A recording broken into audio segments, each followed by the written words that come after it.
जिंदाबाद जिंदाबाद। बहन कुमारी मायावती जी जिंदाबाद। सम्मानित साथियों, मजा नहीं लग रहा और मीटिंग अच्छी मीटिंग कराई है आपने और आपके लिए कुछ व्यवस्था भी की है आदरणीय नेता साथियों ने। तो आप एनर्जी के साथ में जोरदार नारे लगाइए जिससे ऐसा लगे, पता लगे कि कुछ कार्यक्रम हो रहा है। बीएसपी की क्या पहचान, बीएसपी की क्या पहचान। अध्यक्ष जी संघर्ष करो। माननीय प्रदेश के अध्यक्ष आदरणीय इंजीनियर रमाकांत पिप्पल जी से विनम्रता के साथ अनुरोध करना चाहूंगा वो आए, हमें दिशा निर्देश दें। आदरणीय अध्यक्ष जी।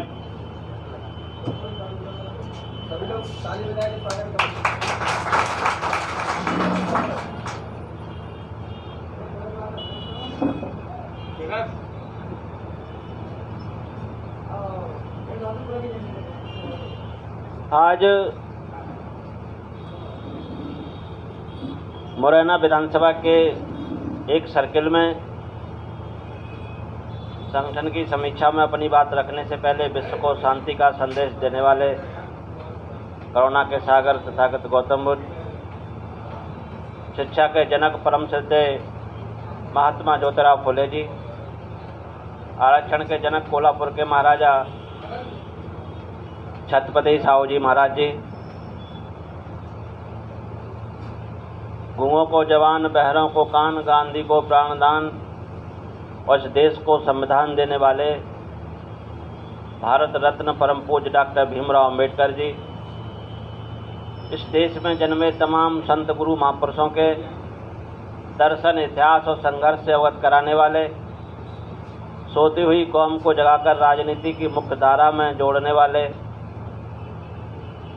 पार्षद से लेकर मुख्यमंत्री और मंत्री बनाने वाले बामसेव DS4 बहुजन समाज पार्टी के जन्मदाता परम श्रद्धेय मानवर साहब कांसीराम जी, सभी महापुरुषों के चरणों में कोट कोट श्रद्धा सुमन। मुरैना जिले में मानवर कांसीराम साहब के बताए हुए रास्ते को हम सबके बीच में कैडर के रूप में स्थापित करने वाले बहुजन समाज पार्टी मुरैना जिले के संस्थापक परम श्रद्धेय डॉक्टर PP चौधरी साहब, आज पूरे देश में जुल्म, जाति, अन्याय, अत्याचार, मान सम्मान और बहन बेटी की चिताबरू बचाने के लिए संघर्ष कर रही। उत्तर प्रदेश की 4 बार लोकप्रिय मुख्यमंत्री रही। हम सबके एकमात्र आदर्श नेतृत्वकर्ता परम आदरणीय माननीय बहन कुमारी मायावती जी की दीर्घायु की कामना करते हुए उनके चरणों में नमन। आज की इस मीटिंग में मुख्य रूप से उपस्थित प्रदेश के महासचिव, अभी हाल ही में उपचुनाव लड़े सम्मानित राम प्रकाश राजौरिया जी, जिला जोन इंचार्ज सम्मानित डॉक्टर विद्याराम कौंसल जी, मुरैना जिले के युवा जिलाध्यक्ष सम्मानित इंजीनियर दीपेंद्र बौद्ध जी, जिले के महासचिव सम्मानित बैजनाथ बौद्ध जी, संचालन कर रहे जिले के सचिव सम्मानित विजय सोलंकी जी, आज की इस मीटिंग की अध्यक्षता कर रहे सम्मानित मान सिंह शीतल जी, शहर के अध्यक्ष भाई दीपक बौद्ध जी, आदरणीय गुरुजी राम भरोसी दोनेरिया जी, आदरणीय अवस्थी बाबू जी, आदरणीय रामदयाल माथुर जी, हमारे दोनों युवा पार्षद राम कुमार टैगोर जी, कैलाश पार्षद जी और बहन उर्मिला माहौर जी, पंडा जी और उपस्थित सभी जिम्मेदार पदाधिकारी साथियों, सभी सेक्टर के अध्यक्षगण, जिले के सचिवगण और वार्ड के अध्यक्षगण, सभी जिम्मेदार साथियों और सुमावली विधानसभा के भी यहाँ पर अध्यक्ष बैठे हैं भाई राजेंद्र भारती जी, सभी को मेरा सादर जय भीम। आप सभी लोग आज संगठन की समीक्षा के लिए आपको आज बुलाया गया, क्योंकि ये मीटिंग पब्लिक की मीटिंग नहीं है। ये मीटिंग जो हमारे संगठन में जब चुनाव होते हैं या माननीय बहन जी के कार्यक्रम होते हैं या माननीय इंजीनियर राम जी गौतम साहब के कार्यक्रम होंगे, उस कार्यक्रम को सफल कैसे बनाना है, चुनाव कैसे जीतना है, संगठन को मजबूत कैसे बनाना है, अगर हमारा सेक्टर का संगठन बन गया है तो पोलिंग का संगठन हमें कैसे बनाना है। जिन साथियों ने हमारे नगर की कमेटी ने वार्ड की कमेटियाँ बनाई हैं तो वार्ड के लोगों को आगे काम क्या करना है, ऐसी गतिविधियों को माननीय बहन जी के दिशा निर्देशन को आप लोगों के बीच में पहुंचाने के लिए आज ये बैठक बुलाई गई है। साथ ही जो आज पूरे देश में या प्रदेश में भारतीय जनता पार्टी की जो दमनकारी नीति चल रही है उसका हमें डटकर मुकाबला कैसे करना है। जो इनके रूमर, इनके चेले और अंधभक्त मोहल्लों में, गलियों में या वार्डों में फैलाने का काम करते हैं तो उसका हमें मुंहतोड़ जवाब कैसे देना है। इनकी जो हमारे इस गरीब समाज के प्रति जो दोहरी नीति है, दोगली नीति है, इसके बारे में खुलासा कैसे करना है। जो हमारे ग्रामीण क्षेत्र के परिवेश में लोग रहते हैं, जो किसान भाई हैं, आज पूरे देश में किसानों की महापंचायतें चल रही हैं। किसानों के लिए इन्होंने 3 काले कानून बनाए हैं। इन 3 काले कानूनों का बहुजन समाज पार्टी पुरजोर विरोध कर रही है और संसद में इसको संघर्ष कर रही है, इसको वापस करने के लिए। साथियों, इन सारी चीज़ों से अवगत कराने के लिए आपके जिम्मेदार कार्यकर्ता पदाधिकारी साथियों की आज बैठक बुलाई है। आपके लिए हैं और आप सपोर्टर भी हैं और आप वोटर भी हैं। अगर आप लोग पोलिंग पर पार्टी को जिताकर नहीं भेजेंगे, आप लोग सेक्टर में पार्टी को जिताकर नहीं भेजेंगे तो फिर आपका विधायक चुनाव नहीं जीतेगा। पर आपको मैं धन्यवाद देना चाहूँगा क्योंकि अभी हाल ही में उपचुनाव में आपके मुरैना के सभी साथियों ने जी जान लगाकर आपने जो पार्टी का 2018 में ग्राफ गिरा था उस ग्राफ को आपने ऊंचा बढ़ाकर माननीय बहन जी के हाथ मजबूत करने का काम किया। इसके लिए मैं आपको बहुत बहुत धन्यवाद देना चाहूँगा। पर इस धन्यवाद से आप लोग खुश नहीं होंगे क्योंकि ये हमारे लिए अब आगे आने वाली चुनौती है। इसके लिए हमें संकल्प लेना पड़ेगा कि 2023 में जो इन लोगों ने धनबल के दुरुपयोग करके या मीडिया का दुरुपयोग करके या फिर प्रशासनिक मशीनरी का दुरुपयोग करके हमको इन्होंने हराने का काम किया है, इसका बदलाव हम 2023 में लेंगे और इनकी जमानत जब्त करवा देंगे और अपने प्रत्याशी को भोपाल भेजने का काम करेंगे। इसके लिए आज बैठक बुलाई गई है। साथियों, संगठन का स्वरूप हमेशा संगठन को मजबूत बनाने के लिए होता है और जिसका संगठन मजबूत होता है, जिसका दल मजबूत होता है तो उसकी ताकत भी, उसका बल भी मजबूत होता है। और जब हमारा बल मजबूत होगा तो फिर हमारी समस्याओं का भी हल निश्चित होगा। जब आपके विधायक बनेंगे, जब आपके सांसद बनेंगे तो फिर आपकी समस्याओं का भी समाधान होगा। कोई भी हमारे गली मोहल्लों में कोई परेशानी का काम नहीं होगा। हमारे लिए नल, बिजली, पानी का इंतजाम 24 घंटे रहेगा। हमारे लिए अस्पताल में सुविधाओं का, दवाइयों का इंतजाम 24 घंटे रहेगा। अभी हाल ही में कोरोना महामारी में हमारे लोग काफ़ी प्रताड़ित रहे, पीड़ित रहे, परेशानियां उठाई और आज भी उस परेशानी की वजह से जो हमारे लोग सेक्टर के जो सचिव हैं आज क्यों नहीं आ पाए कई लोग, क्योंकि कई साथी हमारे आज भी मजदूरी करते हैं। अगर वो यहाँ पर आएंगे तो उनका 500 रुपये का नुकसान होगा, क्योंकि कहीं ना कहीं वो चिंतक हैं, वो सपोर्टर हैं, वो वोटर भी हैं और जिस दिन वोट पड़ते हैं उस दिन वो छुट्टी भी करते हैं और भूखे भी रहते हैं और अपनी पार्टी को पोलिंग से जिताकर भोपाल भेजने के लिए संघर्ष भी करते हैं। तो हमें उनकी अनदेखी नहीं करना है क्योंकि वो हम जानते हैं, क्योंकि जो क्षेत्र की आज समीक्षा हुई है उसमें सभी शहरी क्षेत्र है और शहरी क्षेत्र में ये सारी समस्याएं हम लोग देखते हैं। क्योंकि अपन लोग व्यवहारिक अगर बात करें, हम और आप कहीं दूर के नहीं हैं, सभी मुरैना में रहते हैं। मैं भी मुरैना में रहती हूँ, ये सौभाग्य है मेरा। आप लोगों के सहयोग से, आशीर्वाद से कहीं ना कहीं आपके साथ मैंने कंधा कंधे से कंधा मिलाकर काम किया होगा। इस संघर्ष को आप लोगों ने जाने अनजाने में या सही बात की वकालत करते हुए जब सीनियरों के माध्यम से बात बहन जी तक पहुंची तो मुझको जिम्मेदारी इतनी बड़ी मिली है, तो इसका भी श्रेय आप लोगों को जाता है। साथियों, इसके लिए हमारे महापुरुषों ने हमेशा कहा है कि अपने संगठन को दुरुस्त करिए, अपने आप को मजबूत करिए, अपने पैरों पर खड़े होइए, तभी आपका भला होगा, तभी आपका उद्धार होगा। तथागत गौतम बुद्ध ने भी कहा है कि मैं मार्गदाता हूँ, मुक्तिदाता नहीं। अत्तो दीप भव, आप अपना प्रकाश खुद बनिए, अपने पैरों पर खुद खड़े हुए। आप किसी के निर्भर रहेंगे तो फिर आप पिछलकू रहेंगे और पिछलकू कायर होते हैं, गुलाम होते हैं, बेगारी करने वाले लोग होते हैं, उनका कोई इतिहास नहीं होता है। जब तथागत गौतम बुद्ध ने भी कहा है कि आप मुक्ति दाता नहीं, आप मार्गदाता हैं, आप अपने मार्ग पर चलिए, मैं मार्ग बताने का काम करूँगा।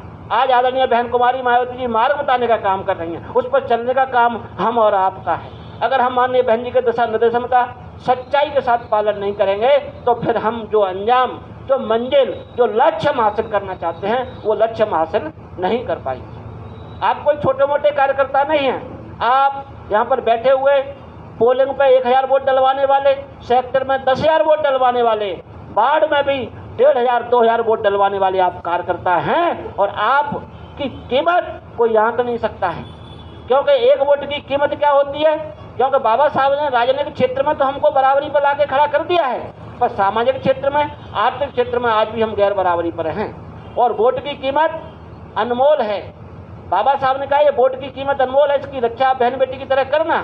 क्योंकि जो एक वोट से चुनाव हारे हैं, जाकर उनसे पूछिए। राजस्थान के सीपी जोशी जो मुख्यमंत्री के दावेदार थे और वो एक वोट से चुनाव हार गए, तो मुख्यमंत्री अशोक गहलोत बन गए। 2008 की बात बता रहा हूँ। 2008 में मुख्यमंत्री सीपी जोशी को घोषित किया था, तो बोले जी हमारे प्रत्याशी रहेंगे, वो चुनाव हार गए एक वोट से, तो फिर अशोक गहलोत को मुख्यमंत्री बना दिया। धार में नीना वर्मा एक वोट से चुनाव जीती, जो हारा उससे पूछे एक वोट से हारने पर आपको कैसा लगा? एक वोट को खरीदने के लिए आप कितनी कीमत लगाते? वो कहता मैं अरबों रुपए दे देता, क्योंकि एक वोट की कीमत है। और आदरणीय बहन कुमारी मायावती ने इसी भारतीय जनता पार्टी को ईंट का जवाब पत्थर से देने के लिए जिस तरीके से माननीय बहन जी को इन्होंने उत्तर प्रदेश में परेशान किया, तो अटल बिहारी वाजपेयी की सरकार को भी माननीय बहन जी ने एक वोट से गिराने का काम किया। एक वोट की कीमत क्या होती है आप उनसे जाके पूछिए। उनके सारे मंत्री जिन्होंने 13 दिन पहले शपथ ली थी, बढ़िया झकाझक कुर्ता और टोपा लगा के और टाई सूट पहनकर वो मंत्री पद की शपथ ले रहे, प्रधानमंत्री पद की शपथ ले रहे हैं, और 13 महीने बाद जब उनकी सरकार गिरी तो नीचे को गर्दन झुका के बाहर निकल रहे हैं। तब उनसे पूछिएगा एक वोट की कीमत क्या है? यानी आपके एक वोट की कीमत अनमोल है, इसकी कोई कीमत नहीं लगा सकते। आप बहुत मूल्यवान हैं, आपकी बहुत कीमत है, सिर्फ अपने आप को पहचानना है। यही तो तथागत गौतम बुद्ध ने कहा है कि मैं मार्गदाता हूँ, मुक्तिदाता नहीं। अपने आप को पहचानो, आपकी ताकत क्या है। आप किसी से कमजोर नहीं है। बताओ किस में कमजोर हैं? आप शरीर में कमजोर हैं, पढ़ाई लिखाई में कमजोर हैं। पढ़ाई लिखाई में कमजोर होते तो बाबा साहब आज हमारे देश का संविधान नहीं लिखते। आप ताकत में कमजोर होते तो जो भीमा कोरेगांव की घटना है आपने देखी होगी, ताकत में भी हम कमजोर नहीं है। हमारे बापुर से देश के राजा महाराजा रहे हैं, तो आप राजा महाराजा और सरकार चलाने में भी कम नहीं है, तो आप कम कहाँ पर हैं? अपने आप को कम मत आंकिए। आप बहुत बलशाली हैं, भाग्यशाली हैं, आप धनशाली हैं, आप पढ़े लिखे लोग हैं, आप पढ़े लिखी कौम हैं। ये तो इन लोगों ने छल कपट करके, हमारे राजाओं की हत्या करके, इस देश के विधान को बदलकर जो मनुवादी व्यवस्था लागू की है, उसका दुष्परिणाम है कि हम लोग क्या से क्या हो गए।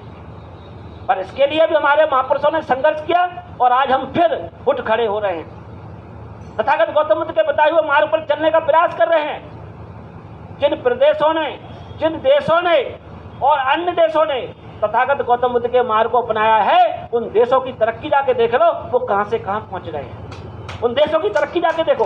तथागत गौतम बुद्ध के मार्ग को कबीर साहब ने भी कहा, कर मैया बल आपने छाड़ बनाने आस, तेरे घर नदिया बह तू को मरत प्यास। भाई आपके घर में सब कुछ है, हमारा वोट ज्यादा है, हमारी संख्या ज्यादा है, फिर हम हार जाते हैं, तो दोष किसको दे रहे हैं? आप दूसरे के घर में पानी पीने की सोच रहे हो, नदी आपके घर में बह रही है, वोट आपके घर में ज्यादा है, आपको अपने लिए डालना है। चुनाव चिन्ह हाथी है, पार्टी बहुजन समाज पार्टी है, नेता आदरणीय बहन कुमारी मायावती जी हैं, प्रधानमंत्री बनेंगे तो आदरणीय बहन कुमारी मायावती जी बनेगी। फिर आप राजा किसको बनाना चाहते हो? जब राजा बनाते हो तो फिर भीख क्यों मांग रहे हो? परेशान क्यों हो रहे हो? आज बिलबिला क्यों रहे हो? जब बड़ी दम निकल रही है, नौकरी नहीं लग रही, स्कूल में पढ़ाई नहीं हो रही, नौकरी नहीं मिल रही, हमको रोजगार नहीं मिल रहा, किसानों को खाद बिजली की व्यवस्था नहीं हो रही, गाँव में विकास की कोई योजना नहीं चल रही, गरीबों के पक्के मकान नहीं बन रहे हैं, स्कूलों में मास्टर पढ़ाई नहीं कर रहे हैं, खादान की लूट मार मची हुई है। कितने इनके कारनामे बताएं, चाहे भारतीय जनता पार्टी हो चाहे कांग्रेस पार्टी हो। तो वही बात कबीर साहब की बात को संत रविदास जी ने भी आगे बढ़ाया कि पराधीनता पाप है, जान ले उम्मीद तो पराधीन रविदास तो कौन करेगा पीक। भाई आप लोग कमजोर मत बनिए, आप लोग किसी के सहारे पर मत रहिए। जो सहारा देता है वो इशारा करता है। सहारा हम लोग चुनाव के समय पे कच्ची और पक्की का ले लेते हैं, 200, 500, 1000, 2000 का ले लेते हैं, और जो बड़े दलाल होते हैं वो कई 10,000, 20,000, 1 लाख का ले लेते हैं, और फिर उसे अपने आका के इशारे पर नाचने का काम करते हैं। तो भाई फिर आप दोष किसको देते हो? दोष दूसरों को मत दीजिए। बुरा न देखन मैं चलाओ, बुरा न मिलिया कोई, और जो दिल खोजा अपना सब मुझसे बुरा न कोई। भाई हम सारी चीज़ों को जानते हैं तो गलती कहाँ कर रहे हैं? गलती हम यहाँ कर रहे हैं कि जो बात आपको समय पर बताई जाती है अगर उसका पालन हम समय पर करेंगे और समय पर ही अपने वोट का इस्तेमाल करेंगे, क्योंकि वोट दुधारी तलवार है। वोट दुधारी तलवार है, अगर आप सही दिशा में चलाएंगे तो दुश्मन मरेगा और गलत दिशा में चलाएंगे तो आप खुद मरेंगे। आपको इसका इस्तेमाल करना आना चाहिए और वोट का इस्तेमाल करने के लिए हमारे पास ऐसे इंजीनियर पैदा हुए, मानवर साहब कांशीराम जी, इन्होंने बता दिया कि आपको वोट की रक्षा कैसे करना है और वोट को चलाना कैसे है, वोट को डालना कैसे है, आपकी ताकत कहाँ है, आपकी पार्टी कहाँ है, आपका चुनाव चिन्ह कहाँ है, आपकी नेता कहाँ है, ये सब मानवर कांशीराम साहब बता के गए। उसी बात को संत रविदास जी बात को भी महात्मा ज्योतिराव फुले जी ने आगे बढ़ाने का काम किया। इन्होंने शिक्षा पर तो काम किया, क्योंकि महात्मा ज्योतिराव फुले जी ने कहा कि शिक्षा बिना मती गई, शिक्षा बिना मती गई और मती बिना गति गई, गति बिना नीति गई और नीति बिना हम हताश हुए और हताश बिना हम लोग गुलाम बने। तो ये सब एक अशिक्षा के कारण हम लोग आज गुलाम हैं। तो सबसे पहले उन्होंने शिक्षा पर जोर दिया। अंग्रेजी हुकूमत में महात्मा ज्योतिराव फुले जी को पढ़ने का मौका मिला, वो पढ़े, पर उनका कहीं ना कहीं सम्मान के खातिर, जो आदमी सम्मान के खातिर संघर्ष करते हैं वो कभी भी उनको अपमान नहीं सहना पड़ता, उन लोगों को सम्मान ही मिलता है। महात्मा ज्योतिराव फुले को दुनिया हमेशा उनका सम्मान करेगी, क्योंकि उन्होंने ऐसे काम किए। महात्मा ज्योतिराव फुले जी ने शिक्षा के द्वार खोले, माता सावित्रीबाई फुले, फातिमा शेख, इन्होंने शिक्षा के द्वार खोले और हमारे लिए स्कूल खोले। पुरुषों के साथ साथ महिलाओं को भी पढ़ाने का काम किया। इस देश में उन्होंने दर्जनों स्कूल खोले और सत्यशोधक समाज की स्थापना करके समाज में भाईचारा पैदा किया, समाज में समरसता पैदा की, समाज को स्वाभिमान बनाने के लिए उनको ज्ञानवान बनाया। पर इनका जो आंदोलन, इनका जो संघर्ष है ज़्यादा लंबा नहीं चल पाया। सन 1990 में महात्मा ज्योतिराव फुले जी हमारे बीच से चले गए, पर इनके आंदोलन को फिर छत्रपति साहू जी महाराज ने आगे बढ़ाने का काम शुरू कर दिया। और छत्रपति साहू जी महाराज जी ने जो कमियां उन्होंने महसूस की कि भाई शिक्षा तो हम लोग दे रहे हैं पर इनको रोजगार नहीं मिल रहा, इनको काम धंधा नहीं मिल रहा, इनकी नौकरियां नहीं लग रही, क्योंकि इनके लिए ऐसी कोई व्यवस्था नहीं है। और जो राजपाट रियासतों में जो लोग नौकरियां करते थे उनका एक अलग ही समाज बना हुआ है। उस समाज दबे कुचले शोषित पीड़ित समाज को आगे आने नहीं देना चाहता है, उनको बराबरी में बैठने नहीं देता है, बराबरी में नौकरी करने नहीं देता है।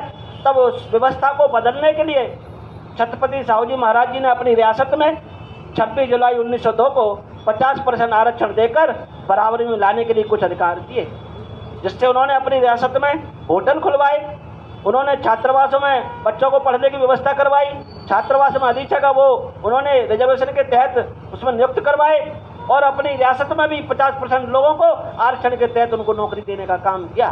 साथियों, जब ऐसी व्यवस्था चलने लगी तो छत्रपति साहू जी महाराज को भी काफ़ी अपमानित किया गया, काफ़ी उनको अपशब्द कहे गए, पर छत्रपति साहू जी महाराज ने कभी भी इस बात का बुरा नहीं माना और इस दबे कुचले शोषित पीड़ित समाज को उन्होंने आगे बढ़ाने के लिए संघर्ष करने का काम किया। साथियों, छत्रपति साहू जी महाराज ने फिर बाबा साहब को भी पढ़ाने लिखाने का काम किया, क्योंकि बाबा साहब का जन्म मध्य प्रदेश में हुआ, इंदौर की मऊ छावनी में हुआ।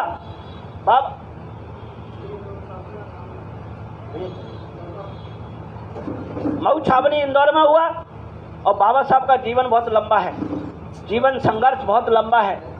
बाबा साहब की बात को हम एक दिन में भी नहीं बता सकते। बाबा साहब के ऊपर तो आप 8 दिन भी बोलते रहेंगे। अगर इनके संघर्ष को, जब से इन्होंने संघर्ष किया, पैदा हुए जब से, ना तो इनको पढ़ने लिखने के लिए कोई सुविधाएं थी, ना इनको टीचर ढंग से पढ़ाता था, ना इनको ढंग से उस समय पानी पीने का भी मिलता था, ना इनके लिए स्कूल में बैठने की व्यवस्था थी। स्कूल के बाहर रह के बाबा साहब पढ़े। इतने तमाम परेशानियों में जूझते हुए जब बाबा साहब पढ़कर आगे बढ़े और इस बात का पता छत्रपति साहू जी महाराज जी को लगा, तब साहू जी महाराज जी ने एक अप्रस या गरीब लोगों की, बेसहारा, अशिक्षित अछूत लोगों की एक परिषद बुलाई। उस परिषद में बाबा साहब को भी बुलाया गया और सन 1920 में 20 मार्च 1920 की बात है, बाबा साहब को उस परिषद में बुलाकर अपना उत्तराधिकारी घोषित किया कि अगर मैं रहूं या ना रहूं, मेरे बाद इस देश के इस गरीब कौम के लिए, इस दलित शोषित पीड़ित समाज के लिए, SC ST OBC के लिए या कहिए शूद्र समाज के लिए आपका नेतृत्व डॉक्टर भीमराव अम्बेडकर जी इस देश में करेंगे। क्योंकि इस बात का उनको किसी के माध्यम से पता लगा जब साउथ बोरो कमेटी भारत देश आई थी और उनके सामने इस देश की पूरी व्यवस्था के बारे में, इस गरीब समाज की पूरी गैर बराबरी, आर्थिक बराबरी, सामाजिक बराबरी या इनकी रहन सहन, इस सारी चीज़ों के बारे में विस्तार से जब बाबा साहब ने उनके सामने बात रखी, इस बात को कोड करते हुए छत्रपति साहू जी महाराज जी ने इनको अपना उत्तराधिकारी घोषित किया और फिर इनको अपने स्कॉलर से और अपने ससुराल बड़ौदा के राजा सयाजीराव गायकवाड़ जी के सहयोग से इनको विदेशों में पढ़ने के लिए भेजा। तब बाबा साहब कैम्ब्रिज विश्वविद्यालय और कोलंबिया विश्वविद्यालय से तमाम डिग्रियां लेकर आए और बाबा साहब की जो डिग्रियां भी इतनी फेमस थी या इतनी महत्वपूर्ण थी कि अंग्रेज लोग भी इस डिग्री पर अचंभित हो गए थे। जब बाबा साहब ने शोध किया तो बाबा साहब का सब्जेक्ट था प्रॉब्लम ऑफ रुपीज। सोचिए, प्रॉब्लम ऑफ रुपीज कोई छोटी मोटी समस्या इस जिले की, प्रदेश की, देश की नहीं है, पूरे विश्व की है। रुपए की समस्या, आप सोचिए, इस रुपए की समस्या के लिए अभी हाल ही में 13वां KBC चल रहा है। अभी एक बहन आगरा की बुंदेली, उसका नाम था हिमानी बुंदेली, उसको 7 करोड़ का क्वेश्चन किया कि बाबा साहब ने जब कोलंबिया यूनिवर्सिटी में जो थीसिस की थी उसका सब्जेक्ट क्या था, वो बता नहीं पाई। 7 करोड़ का सब्जेक्ट था, 7 करोड़ का क्वेश्चन था, बता नहीं पाई वो। यानी रुपए की समस्या, क्योंकि अगर वो बाबा साहब को पढ़ी होती ढंग से तो फिर वो तुरंत बता देती। अगर बहुजन समाज पार्टी के किसी भी छोटे कार्यकर्ता से पूछ लो तो वो भी बता देगा बाबा साहब की थीसिस का सब्जेक्ट क्या था, प्रॉब्लम ऑफ रुपीज। तो बाबा साहब ने ऐसी थीसिस की, आज उसको अगर वो पढ़ी होती तो 7 करोड़ रुपए जीत कर आती। पर फिर भी वो धन्य है, क्योंकि जो बहन जिस विश्वविद्यालय में पढ़ी थी, शकुंतला मिश्रा विश्वविद्यालय दिव्यांगों के लिए बना है, दिव्यांगों के लिए बना है और मांडे बहन जी ने बनवाया है, उसमें उन्होंने शिक्षा ली और शिक्षा लेकर आज पूरे देश में उस विश्वविद्यालय का नाम रोशन किया। तो उस नाम रोशन के पीछे हाथ किसका है? माननीय बहन कुमारी मायावती जी का है। तो सोचिए, हमारी पार्टी बहुजन समाज पार्टी, गरीबों की पार्टी, सर्वजन सुखाय की पार्टी, जो सभी को सम्मान देने का काम करती है,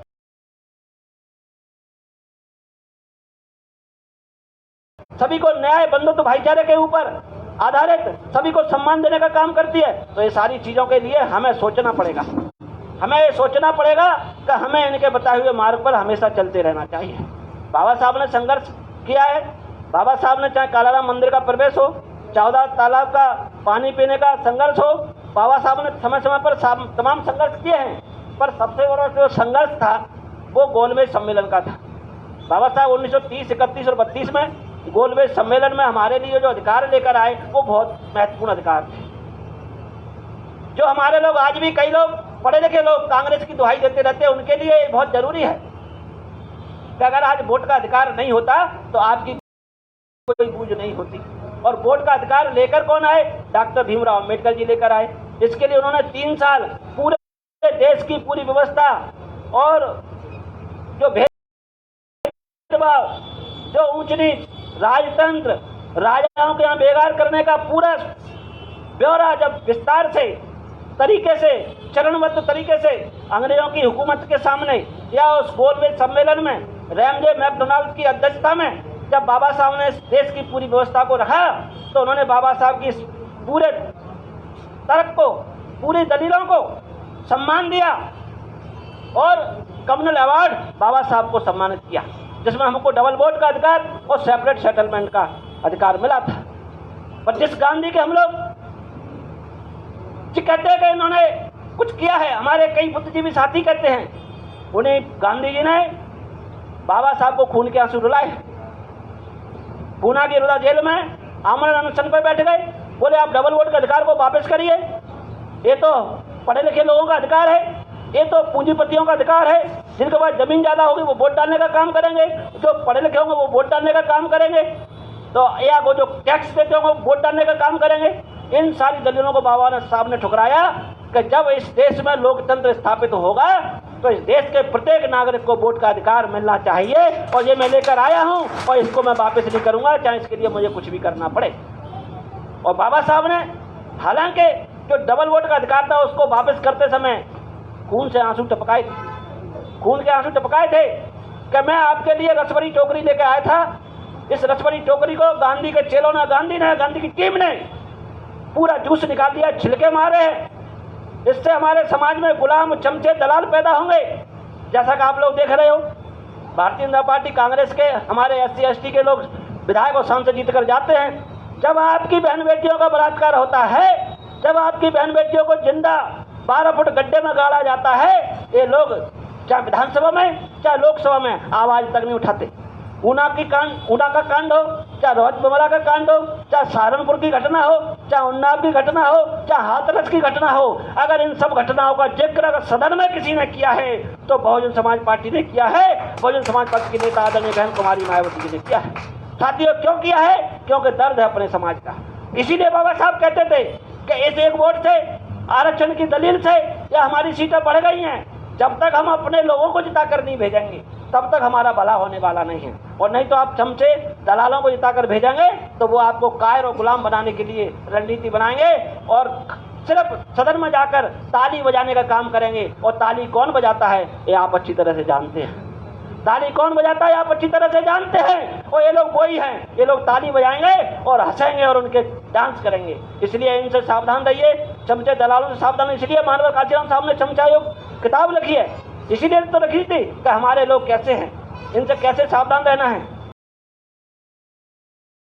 तो साथियों, इसीलिए शिक्षा पर हमारे महापुरुषों ने जोर दिया है, इसीलिए अपने पैरों पर खड़े होने के लिए हमारे महापुरुषों ने जोर दिया है। तो बाबा साहब ने वोट का अधिकार दिलाया। तो बाबा साहब ने एक बात भी कही थी, जब 24 सितंबर 1932 को पूना की रोदा जेल में पूना पैक्ट हुआ था, तब बाबा साहब ने कहा था, ए मेरे समाज के लोगों, अपनी झोपड़ियों की दीवारों पर लिख लो, ये मेरे समाज के लोग अपनी झोपड़ियों की दीवारों पर लिख लो।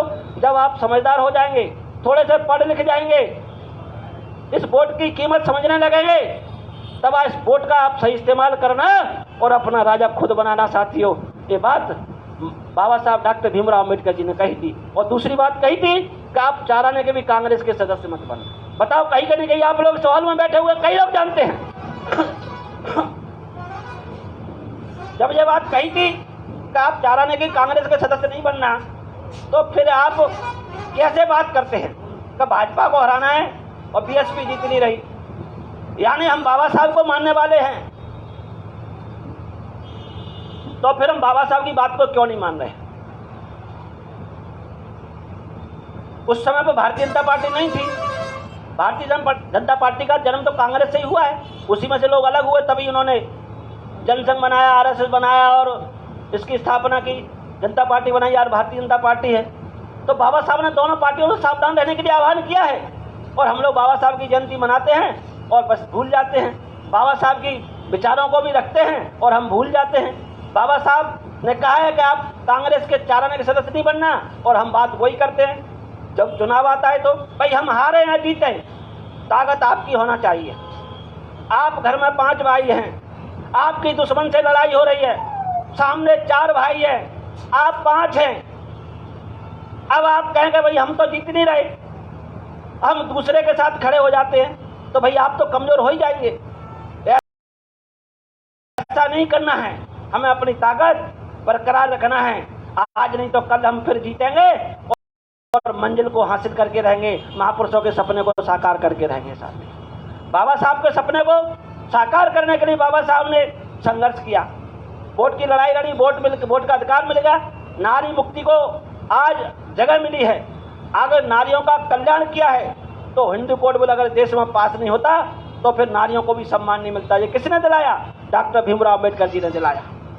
इनके लिए जब संघर्ष किया तो भी कांग्रेस और बीजेपी के लोगों को बुरा लगा कई बाबा साहब तो न जाने कौन कौन से कानून लेकर आते रहते हैं, पर बाबा साहब ने परवाह नहीं की, क्योंकि बाबा साहब सभी को अपने पैरों पर खड़े करना चाहते थे, मानव को दर्जा देना चाहते थे। इसमें कोई छोटा बड़ा नहीं। जब गैर बराबरी की व्यवस्था को हम खत्म करना चाहते हैं तो फिर औरत और मर्द में कोई छोटा बड़ा नहीं होता है, ये सब समान हैं। ये मानव जात है, मानव जात को मानव का सम्मान मिलना चाहिए, इसमें कोई छोटा और बड़ा नहीं होता है।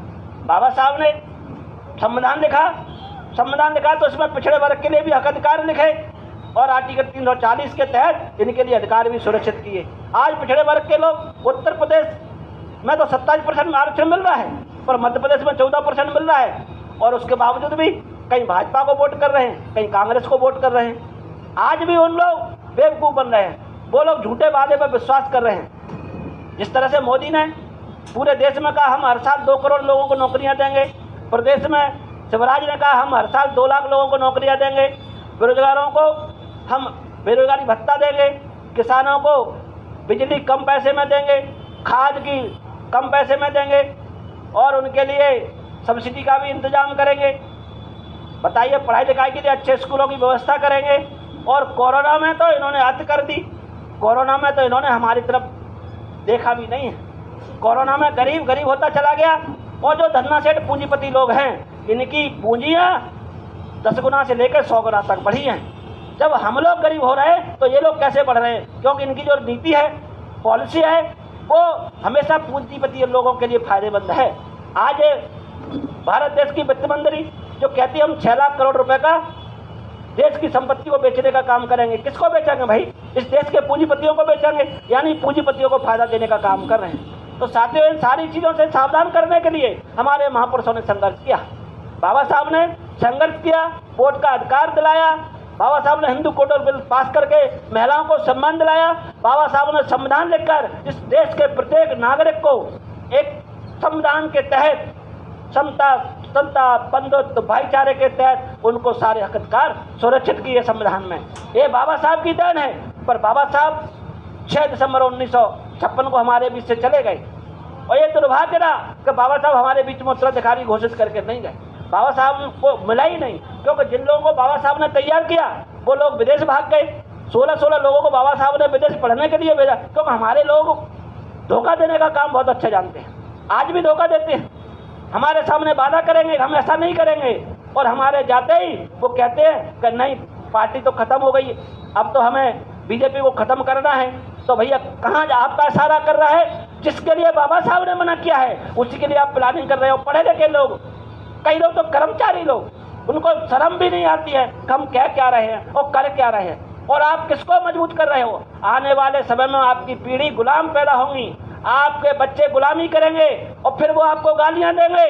वो जानते हैं इस बात को, जब वो इतिहास पढ़ेंगे कि महापुरुषों ने तो इतिहास इतना बना के रखा है, इतना संघर्ष करके हमको मान सम्मान दिलाया है। ये तो हमारे माँ बापों ने इनका संघर्ष को आगे नहीं बढ़ाया, इसलिए हमको आज गुलामी के दिन देखना पड़ रहे हैं। क्योंकि गुलामी के दिन कैसे होते हैं? आज से 100 साल पहले जिन लोगों ने जिया होगा उस गुलामी की दास्तां को कहीं ना कहीं किसी हमारे बुजुर्ग ने लिखा होगा, उसको आप पढ़ के देख लेना, आपके रोंगटे खड़े हो जाएंगे, आपकी पीढ़ियां कांपने लगेंगी। कहीं वो दिन दोबारा से आ गए तो फिर आप लोग कैसे रहेंगे? आप लोग इसको एहसास करके देखिए। जो हमारे महापुरुषों ने कष्ट भोगे हैं, आज कष्ट भोगकर अपनी कुर्बानी देकर हमारे लिए इतिहास रचा है। कहते हैं कि इतिहास से प्रेरणा मिलती है। जो इतिहास लिखा है, इतिहास से हमें प्रेरणा मिलती है, और प्रेरणा से जागृति आती है, जागृति सोच बनती है, सोच से शक्ति पैदा होती है, और शक्ति से शासक बनते हैं। और शासक वीरों के बनते हैं, कायरों के नहीं। शासक गुलाम नहीं बनते हैं। इसलिए हमें अपनी ताकत बनाने के लिए, अपने पैरों पर खड़ा होने के लिए अपने इतिहासकारों से, बाबा साहब से, मानव काशीराम साहब से, आज जिंदा देवी आदरणीय बहन कुमारी मायावती से हमें प्रेरणा लेना चाहिए कि इन लोगों ने हमारे लिए इतिहास लिखा है, यानी प्रेरणा के लिए हमारे लिए एक दस्तावेज तैयार किया है। उस दस्तावेज को हमें घर घर में पहुंचाकर खुद पढ़ना चाहिए और अपने परिवार को भी पढ़ाना चाहिए। जो आपके बच्चे बच्चियां हैं स्कूल में कॉलेजों में पढ़ते हैं, अच्छी बात है, पर हमें उनको ये भी कहते रहना है कि समय समय पर आपको समय मिले तो इन महापुरुषों का इतिहास भी पढ़िए। क्योंकि जब तक आप इतिहास नहीं पढ़ेंगे तब तक आपका बदलाव नहीं होगा। क्योंकि हमें बदलाव करना बहुत जरूरी है। जिन युवा साथियों के लिए माननीय बहन जी ने आज प्रस्ताव पारित किया है अपने बायलॉज में, सभी युवा साथियों के लिए 50% की भागीदारी सुनिश्चित की है बहुजन समाज पार्टी में। क्यों की है? क्योंकि कवियों ने कहा है कि संघर्षों के साए में घनघोर जवानी पलती है और जिस ओर जवानी चलती है उस ओर जमाना चलता है। तो हमें युवाओं का साथ लेना है, युवाओं को तैयार करना है, क्योंकि युवाओं की स्पीड ज़्यादा होती है, युवाओं में ताकत ज़्यादा होती है और सीनियरों को हमें अनुभव लेना है, क्योंकि हमें बगैर अनुभव के भी हम अपनी मंजिल तक नहीं पहुंच पाएंगे। इसलिए माननीय बहन जी ने बराबर का बैलेंस किया है कि 50% सीनियर और 50% युवा अपनी टीम में आप इकट्ठे करिए, उनको संगठन में पदाधिकारी बनाइए और फिर उनके साथ में मिलजुल कर भाईचारा बनाकर आप पार्टी को मजबूत करने का काम करिए। साथियों, जब इस बात को, बाबा साहब की बात को आगे बढ़ाने के लिए मानवर काशीराम साहब ने संघर्ष करना शुरू किया, क्योंकि मानवर काशीराम साहब का भी संघर्ष बहुत बड़ा है, पर मानवर काशीराम साहब बहुत सुलझे हुए विद्वान और महाविद्वान या राजनीति के महाविद्वान कहना चाहिए कि जिन्होंने इस गरीब समाज को, इस सोती हुई समाज को राजनीति की मुख्य धारा में जोड़ने का काम कर दिया। नहीं तो हम लोग महिलाओं के इशारे पर वोट डालने का काम करते थे और महिलाओं के पुतैया नचैया या उनके कुत्तों को, बिल्लियों को, उनके बच्चों के बच्चियों की लैट्रिन साफ करने वालों को भी उन्होंने यहाँ पर सांसद विधायक बनाकर हमारे सामने रखा है। ऐसा क्यों हुआ? क्योंकि हम लोग उनके पिछलग्गू बने हुए थे। आज स्वाभिमान का पाठ पढ़ाने का काम मानवर काशीराम साहब ने जब से किया है, जब से मानवर काशीराम साहब ने हम सबको कैडर के माध्यम से एक स्वाभिमानी बनाया है, वोट की ताकत को समझाया है। इस अज्ञानी आपके घर पे अगर राजा महाराजा लोग चौखट पे नाक रगड़ने आते हैं तो आपकी कोई ताकत नहीं है। ये बाबा साहब और मानवर काशीराम साहब की देन है कि आपकी वोट की ताकत का एहसास ऐसे सामंतशाहियों को करा दिया है तो वो आज आपके घर पे आकर नाक रगड़ने का काम करते हैं। साथियों, तो हमें इनको भूलना नहीं है, इनके इतिहास से प्रेरणा लेना है। मानवर काशीराम साहब ने इस काम को धीरे धीरे जब अंजाम देना काम किया तो आपको पता है सन 1989 में बहुजन समाज पार्टी सिंबल को पूरे देश में लोकसभा का चुनाव लड़ी तो 3 सांसद चुनाव जीत कर आए थे। 3 सांसद चुनाव जीत कर आए थे। माननीय बहन जी उसमें खुद चुनाव जीती थी बिजनौर से, और दूसरे रामकृष्ण यादव आजमगढ़ से जीते थे और हरभजन लाखा जी पंजाब से जीते थे। जब 3 सांसद चुनाव जीत कर गए और इधर मानवर काशीराम साहब पूरे देश में पिछड़े वर्ग को और इस गरीब समाज को हकदार सम्मान दिलाने के लिए संघर्ष कर रहे थे, नारे लगा रहे थे कि जो जमीन सरकारी है वो जमीन हमारी है, मंडल कमीशन रिपोर्ट लागू करो वरना कुर्सी खाली करो, और आरक्षण से लेंगे एसपीडीएम और वोट से लेंगे सीएम और पीएम। देश में जब गुंजायमान हुई और हमारे 3 सांसद चुनकर आए तो बीपी सिंह को उस विधानमंडल में नेता चुना गया और उन्होंने मानवर काशीराम साहब से बात की, माननीय बहन जी से बात की कि हमें आपके 3 सांसदों का समर्थन चाहिए, हमें आपके 3 सांसदों का समर्थन चाहिए। तो मानवर काशीराम साहब ने और माननीय बहन जी ने जब बीपी सिंह से बात की और कहा कि हम आपको समर्थन तो देंगे पर हमारी भी शर्त होंगी, तो उन्होंने कहा शर्त वो समझे कि ये लोग तो लालची होते हैं, जैसे कि ये लोग प्रचार करते हैं कि इनके वोट तो हम 100, 200, 500 में चाहे जैसे पैसे की दम पर या इनके वोटों को, सांसदों को हम खरीद लेंगे। तो उन्होंने कहा कि आपको हम मंत्री पद दे देंगे, आप कोई सा भी मंत्री पद ले लो आपको हम दे देंगे। बोले नहीं, हम लोग लालची नहीं है। माननीय बहन जी ने कह दिया, क्योंकि माननीय बहन जी नेतृत्व कर रही थी सदन में। उन्होंने कहा कि जिस महापुरुष की बदौलत हमको सदन में आने का मौका मिला है, जिस बाबा साहब की बदौलत, वोट की बदौलत हमको सदन में पहुंचने का मौका मिला है, और ये कांग्रेस के लोग और भारतीय जनता पार्टी के लोगों ने बाबा साहब के अपमान किया है, उनको आज दिनांक तक सम्मान नहीं दिया है, तो हमारा पहली शर्त है कि बाबा साहब को भारत रत्न दिया जाए।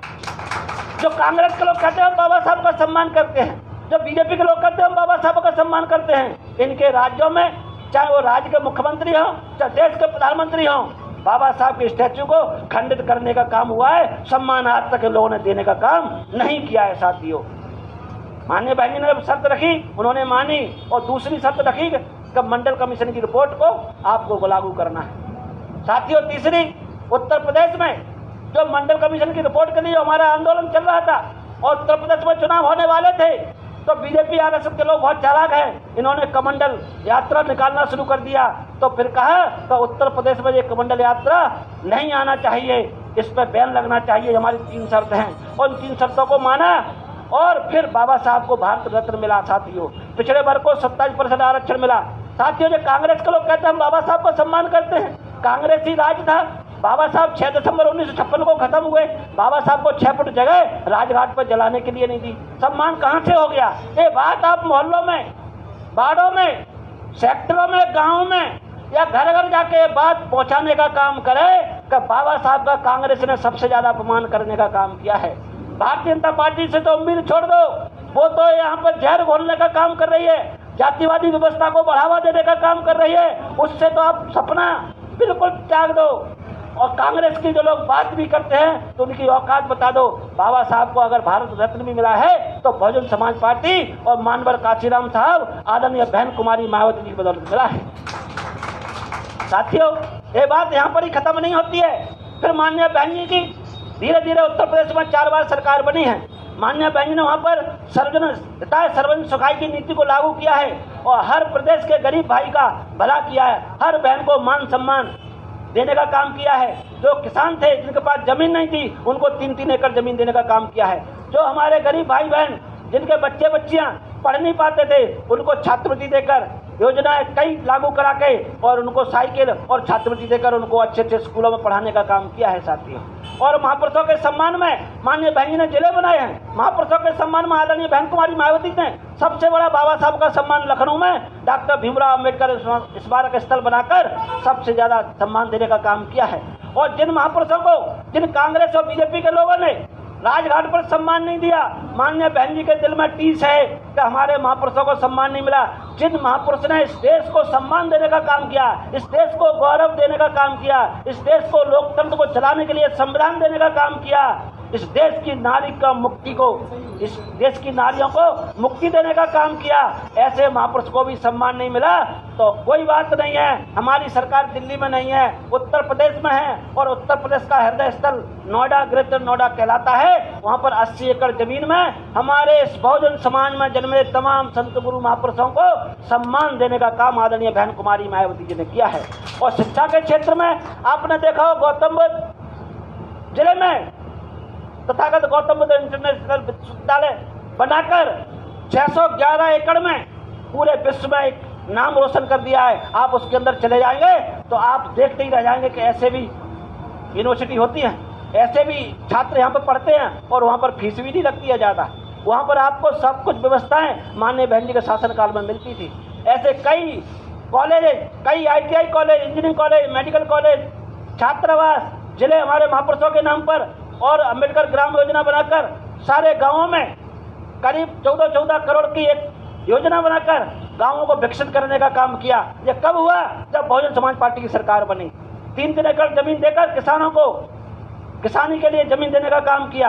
ये कब हुआ? जब बहुजन समाज पार्टी की सरकार बनी। पूरे उत्तर प्रदेश में पूरे बैकलॉग SC ST OBC के सभी को पूरा करने का काम किया, जिसमें 27 लाख से ऊपर नौकरी देने का काम कब हुआ? जब आदरणीय बहन कुमारी मायावती जी पूर्ण बहुमत की सरकार चौथी बार चलाने का मौका मिला था। तो साथियों, हमको सोचना चाहिए। हमारे महापुरुषों ने कहा है अपने पैरों पर खड़े होइए, अपने आप को मजबूत करिए। हमें किसी का सहारा नहीं लेना है, सहारा नहीं लेना है तभी हमको मजबूत होना पड़ेगा। इसके लिए हमें अपने आप को मजबूत करना पड़ेगा और इसीलिए आप लोगों के बीच में ये सदस्यता अभियान चलाया जा रहा है। आप लोगों को संगठन को मजबूत करने के लिए संगठन बनाया जा रहा है, सदस्यता अभियान चलाया जा रहा है। सदस्यता अभियान क्यों चलाया जा रहा है? क्योंकि पूरे देश में आदरणीय बहन कुमारी मायावती जी संगठन को मजबूत करने के लिए जो हम 50 रुपए की सदस्यता जमा करते हैं, इससे राष्ट्रीय कार्यालय चलता है और माननीय बहन जी के जो देश में दौरे होते हैं उन दौरों को माननीय बहन जी करने का काम करती है।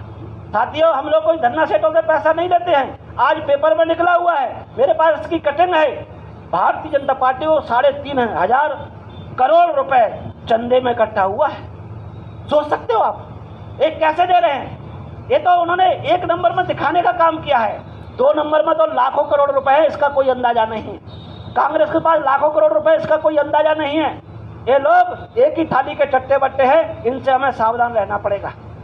माननीय बहन जी का सिर्फ और सिर्फ जो आप लोग इकट्ठा करते हो, भाई कोरोना टाइम में हमारे लोगों के पास पैसा कम रहा, हमारे लोगों ने कम सदस्यता ली, हमारे लोगों ने बहन जी के जन्मदिन पर आर्थिक सहयोग दिवस के रूप में जो हम लोग 50 रुपये, 100 रुपये, 500 रुपये इकट्ठा करते हैं, वो कम इकट्ठा इसलिए कर पाए क्योंकि हम लोग थोड़े भूखे भी रह रहे थे, हम लोगों के पास काम धंधा नहीं था, हमारे घर में जो बीमारियां फैल रही थी उसका इलाज कराने के लिए शासन की कोई व्यवस्था नहीं थी और हमारे पास पैसा कम पड़ गया साथियों। इस कारण हमारे कई लोग, हमारे कई कार्यकर्ता साथियों, कई परिवारजन हमसे बिछड़कर इस 2 साल में चले गए। इनमें मेरे पिताजी का भी देहांत इसी कोरोना काल में हुआ है। ये पीड़ा मैं जानता हूँ कि कोरोना का दर्द कितना झेला है।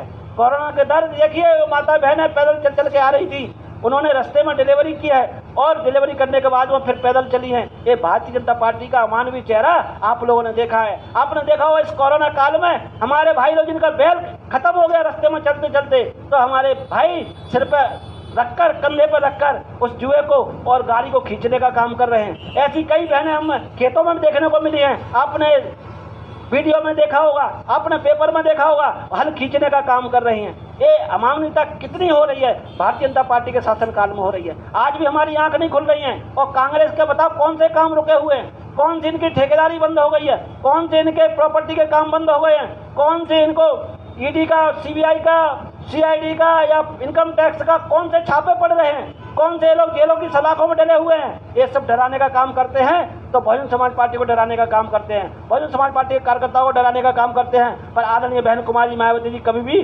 डरने वाली नहीं है। इनका जवाब मुंह तोड़ देती हैं, ईंट का जवाब पत्थर से देने की क्षमता आदरणीय बहन कुमारी मायावती जी रखती हैं। इसलिए हमें संगठन को मजबूत करना है और संगठन में सेक्टर को, पोलिंग बूथ को मजबूत करना है। सेक्टर का गठन आप लोगों ने कर लिया है।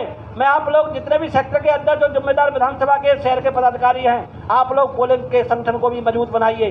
पोलिंग के संगठन पर हमारे 5 सदस्य जरूर बन रहे हैं, पर आप फिर भी वहाँ पर 10-5 पार्टी के सदस्य और एक्स्ट्रा बनाइए। और जो हमारे शहर की कमेटी है वो भी अपने हर वार्ड में 50-50 पार्टी के मेंबर बनाइए। जो राजस्व बढ़ता है इससे आपकी पार्टी मजबूत होती है। अभी आदरणीय आने वाले समय में बहन जी का जन्मदिन आएगा, उस जन्मदिन में भी हमको बढ़ चढ़कर भाग लेना है, क्योंकि आने वाले 2022 में आदरणीय बहन कुमारी मायावती जी को धरना सीटों से लड़ना है। आदरणीय बहन कुमारी मायावती जी को पूंजीपति सीटों से और इस बंधुवादी पार्टियों से लड़ना है, जिन लोगों ने आपका खून चूसकर करोड़ों रुपए कमा के रख लिए हैं और फिर हमारे ऊपर पानी की तरह बहाने का ये प्रयास करते हैं। तो ऐसे लोगों को धूल चटाने के लिए, आदरणीय बहन कुमारी मायावती जी का हाथ मजबूत करने के लिए हमें उनके जन्मदिन पर भी बढ़ चढ़कर सहयोग करना है। इसके लिए आपके बीच में आज कार्यकर्ताओं की बैठक बुलाई गई है। इसके लिए आपको मुख्य कार्यकर्ताओं को आज बुलाया गया है कि आप लोग अपने संगठन को दुरुस्त करें, सेक्टर मजबूत